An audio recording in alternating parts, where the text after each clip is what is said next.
গত রাত ৯টায় যখন ব্যবসা গুটিয়ে বাসায় ফিরছিলাম, তখন আবছা আলো আধারিত একটি গলির মুখে ৩-৪ জন যুবক তাদের কারো কারো মুখে দাঁড়িয়ে ছিল। আমাকে আটকে রেখে আমার ব্যবসার সমস্ত টাকা যা আমার পকেটে ছিল সব নিয়ে গেছে। ব্যবসা করে ভাই আগের মতো শান্তি নেই। গত ১৫ বছর ব্যবসা করছি, এমন অরাজক পরিস্থিতি আর কখনো দেখিনি।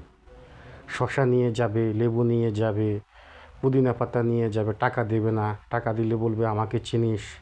এমন পরিস্থিতি আর কখনো দেখিনি ভাই। একটা রাজত্ব এসে গেছে দেশে। আমরা কি এমনটা চেয়েছিলাম? আমরা তো এমনটা চাইনি। আমরা তো ভালোই ছিলাম।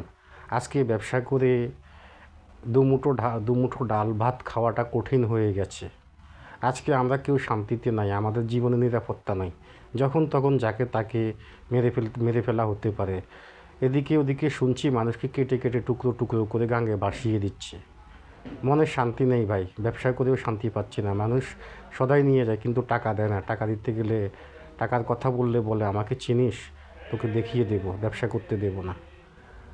আমাদের কী অন্যায় করেছিলাম? আমাদের কেন এমন পরিণতি হলো ভাই? স্যার বলতে পারেন?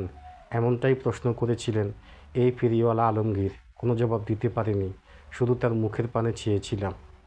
মনে মনে ভেবেছিলাম এমন কী অপরাধ আমরা করেছি, কেন এমন অরাজক পরিস্থিতি